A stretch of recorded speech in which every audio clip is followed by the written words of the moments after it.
Welcome back, Ronin Renegades. I am Lupine Fiasco. This is Daily FaB gameplay, and today we are playing FaB versus Levia.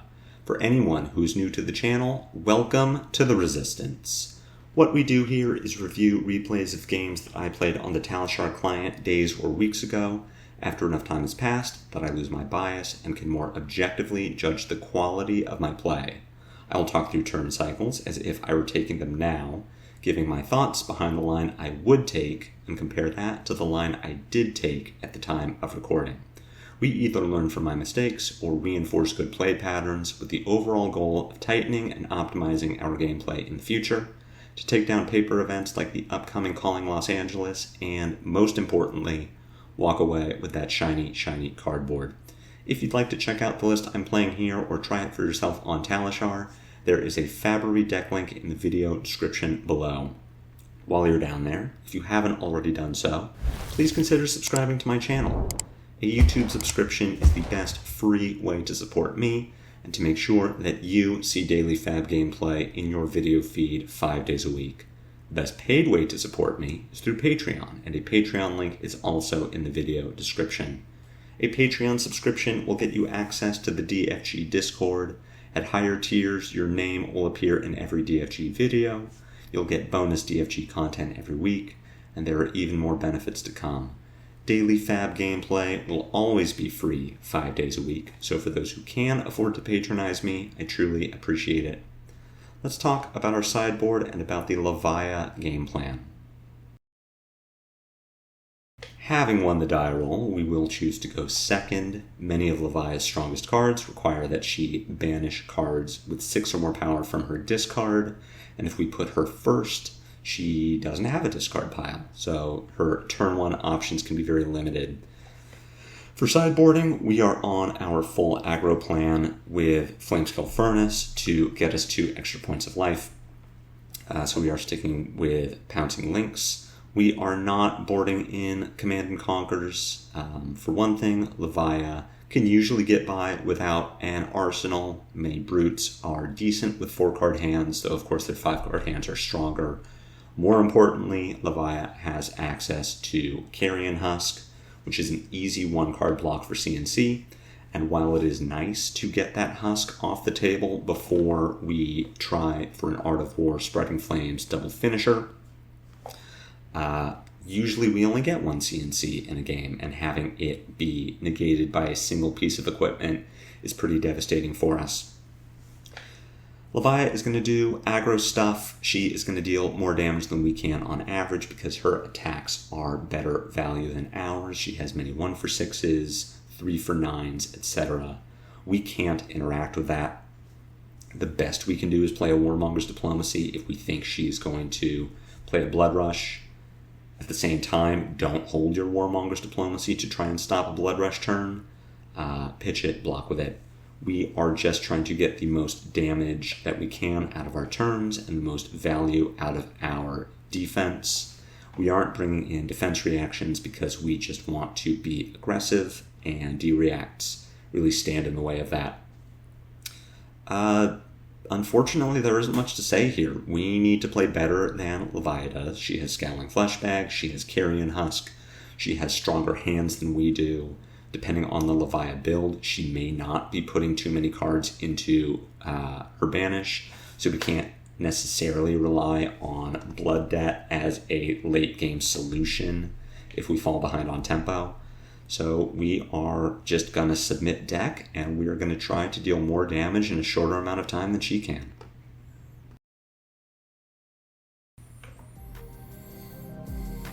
The hand we draw into is not bad. It's a good defensive hand on turn 1 if Levia does send damage at us. We can 2-card block this Wrecker Romp, which we will do with our Lava Vein Loyalty and Salt the Wound, saving our blue in case we need to play this Art of War, but we are really hoping to save it and set up for a 5-card Art of War. It isn't meant to be with the hand we draw into. Really our only option here is to play Art of War. We could play Warmonger's Diplomacy and pass. We could pitch Nasty Surprise to pick up and play Phoenix Flame. then Ember Blade, then Lava Burst for 3. We have bad options here. So we are going to play Art of War, we're going to pitch Warmongers, and we're going to banish Nasty Surprise, choosing +1 attack and draw 2 cards. This is not the opening hand we want to see. The follow-up is still fine. We will just play out the hand here. Ronin Renegade, Ember Blade, Lava Vein Loyalty, Phoenix Flame Lava Burst. Art of War is worth 4 points of damage on this turn. Not looking to break Pouncing Lynx this early. We do want to whittle Levia down. It is worth noting that we need to play around her Blasmaphet from inventory. So we need to make sure that she can't reduce her life total to 13 with Blood Debt. And usually how we do that is by bursting over the top of defense with Pouncing Lynx to put her at or below 13 when she tries to block out. All of this is to say we are just pushing damage, we're not breaking Pouncing Lynx this early.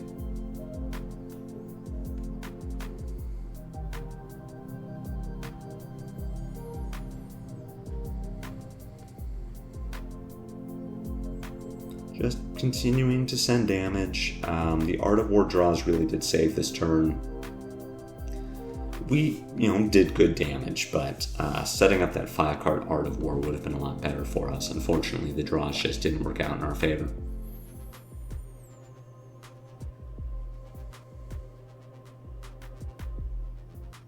So, still doing a great amount of damage to Levia.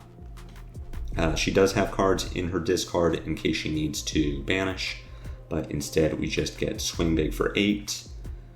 The hand we draw into isn't one that we could really effectively block with. We do have a yellow pitch strip that is going to let us Mounting Anger, Lava Vein Loyalty, Phoenix Flame, Lava Burst. It's about all we can ask for from a hand, so absolutely not something that we would want to block with. We're getting a lot more value by just sending damage.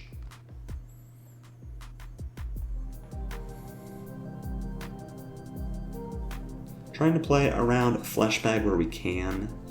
Unfortunately, this is the best line for this hand. If Levia had Fleshbagged there and hit our Lava Vein Loyalty, that's really tragic for us. But she doesn't, so still things working out in our favor for the most part. We are going to get a high value turn cycle and keep Levia on just 3 cards.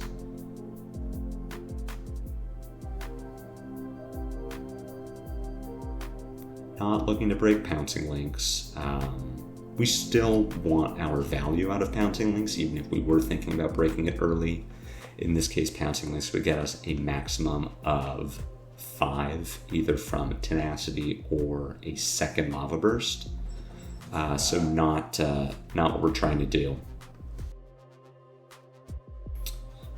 Drawing into a fine hand, we now need to deal with Levia's 3-card Art of War. The Slithering Shadowpede is set essentially a 3rd card in her hand. So, still, it could be worse. Savage Feast for 7 with Go again doesn't get blocked. The Slitherpede also doesn't get blocked. We are just going to take some damage. On our turn, we are looking to lead with the Spreading Flames. This is a hand where we really need to play around Fleshbag. So, unfortunately, we're just signing up to take all this damage. We can block with the Furnace just to make sure we get our block value from Furnace in case Levia sends a large turn. We would prefer not to lose out on that last point of block value on the Furnace. We can still cover a Command and Conquer or a Send Packing with Shoot Go, Furnace, and a 3-block from hand. This is a weird one. We would really love to have a blue instead of a yellow in this hand. But what we should do here is lead with Spreading Flames, pitching our Rising Resentment to do so. we are now immune to Fleshbag. It doesn't matter what the Fleshbag hits because we have 2 red Brand with Cinder Claws. The follow-up to the Spreading Flames is Brand for 3. The follow-up to that is Phoenix Flame for 2. Levia still needs to cover these attacks. If they don't get covered, we break Pouncing Links for Lava Burst for 7. We are getting our pitch card into our pitch zone as soon as possible so that we are immune to Fleshbag, preventing us from playing out our expensive cards. We're leading with a Spreading Flames, which very likely gets Fleshbag and Bonebreaker. We follow up with Brand, which gets a card out of Levia's hand because the leathers won't cover it. So even if we don't get our Pouncing Links, if Levia does give us a card from hand and then blocks the Phoenix Flame with the leathers, we still got the Fleshbag. We get a red starter in our arsenal after our Intimidated card comes back. So we should be doing that. I make the wrong play here, and I think my idea... Honestly, I don't know. I don't know why I thought that this was the way to play around Fleshbag, and it isn't even too late to play around Fleshbag. We should now play Spreading Flames, pitching Rising Resentment. I think my idea was I wanted to play this Brand, have Levia not use Fleshbag, then play Resentment, and then play Phoenix Flame, and Arsenal Spreading Flames to set up a 5-card Spreading Flames. But I think the game is close enough and we need to get cards away from Levia that we can't wait for a 5-card Spreading Flames. Here I'm looking at Tenacity. We do get lucky off of the Fleshbag Banish, where our Rising Resentment could either attack for free or pay for Emberblade. I think that attacking with it is wrong. We should have pitched it to Emberblade, which would have gotten an extra point of damage over the Scabskin block. Phoenix Flame would have come in for 1, which is now a value leak for Levia if she blocks with Scabskins. I agree with not breaking Pouncing Links here because we are going to arsenal our Spreading Flames and look for a blue to have a massive Spreading Flames Lava Burst hand.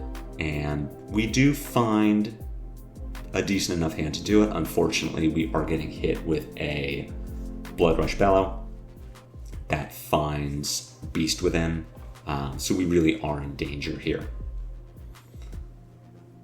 And on our last turn, had we at least threatened a little more damage to Levia, then I think we're in a better position to weather this storm and still put her in a position where we have an effective crackback. So we're not going to block either claw. We are going to wait to see what the big thing is, if there's a send packing that we need to block. Instead, it is just Slitherpede for 8. We can look at our hand and decide if we want to keep it or if we want to just block with armor.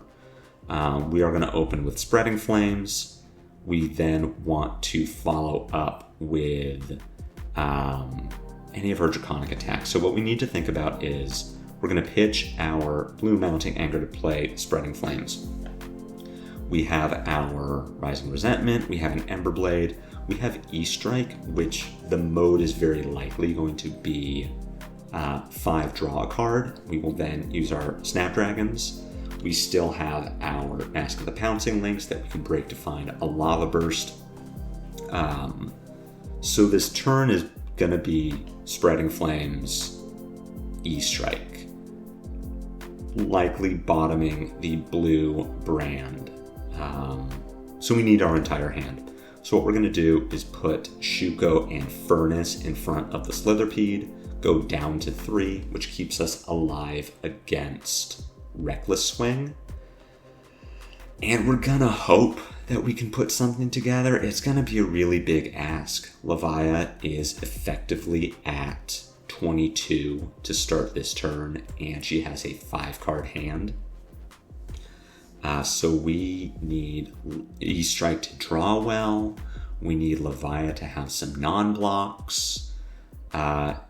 We are in a very bad position, and it's off the back of Levia just having a couple of solid turns. That Blood Rusher wasn't even very good, right? It was 18 damage, but she ended up with an intellect penalty because she couldn't use every card in her hand. I'm fine with not breaking Pouncing Links here. I also think that breaking it now while we can is still fine.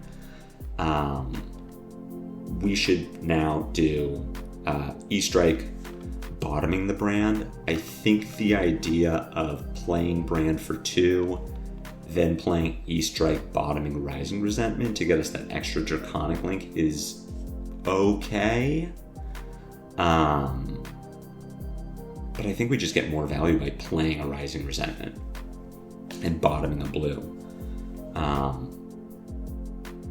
I take what is not a good line at all. Attacking with Emberblade here is 100% incorrect because it does not benefit from Spreading Flames, which it would if we had led with E-Strike. E-Strike would have become Draconic from Brand, which would have buffed up the Emberblade, but the other problem is that we no longer have floating resources. So we're going to take a greedy line here and bottom our only Phoenix Flame to the E-Strike so that we can push a little more damage this turn, but we don't have floating resources. So if we draw anything that costs more than 0, we can't play it. And if we are looking to put ourselves in the best position, we want to leave resources available for Mounting Anger or Art of War. And we definitely wanted to draw a card earlier in our turn so we could really see what our options for the turn are. So we draw not a great card anyway. Anything blue at this point is not what we want. But especially a blue Mounting Anger, we can't play it. So we're going to Arsenal this card. It's a terrible card to have in Arsenal. We screwed up with our sequencing, so now this just gets blocked by Carrion Husk. So we put Levia to 5, which is not nearly low enough. She still has 2 cards in hand, 1 card in arsenal. We draw into some decent enough cards to block with. Unfortunately, we do just get now hit by a Shadowpede that we needed Levia to not have. Lucky on her part to banish that Shadowpede. We also just get hit with the Boneyard Marauder, so it really didn't matter what Levia banished. We're going to go down to 1. We're going to somehow pray that Levia does not find a way to kill us while also not being able to turn off Blood Debt. Unfortunately, not meant to be. Endless Maul comes in for 9, which we cannot block, and so we are going to die. Really bad game on my part, honestly. It started out well, but we did just get heavily outvalued by a couple good Levia turns, and on our 1 turn that we had to try and close that gap, I completely punted the sequencing. Really under-prioritizing drawing a card early, over-prioritizing drawing a card at all, once it was past the point that I could effectively work it into a turn. I think I definitely punted this game. Our earlier Spreading Flames could have been much better. Had we sequenced correctly around the Flesh Bag, we would have looked at getting 7 points out of our Pouncing Links instead of 6. Maybe that 7 convinces Levia to block with Husk earlier, which opens the door for us to do more damage late. Really just bad game on my part. And that poor play isn't something we can afford against Brute, because Brute just deals so much more damage than Ninja. We need to play tight. We need to prompt the Brute player to misplay, and we absolutely didn't do that. So hopefully you watch this game and you learned lessons, and now you won't punt in your Brute games. If you did enjoy this video or learn something from it, be sure to head jab that like button. My comments are always open for any questions or feedback. Again, if you have not already subscribed to my channel, please consider doing so. It's free, it helps me out. But no matter what you do, catch me back here tomorrow for more daily FaB gameplay. And until then, take care.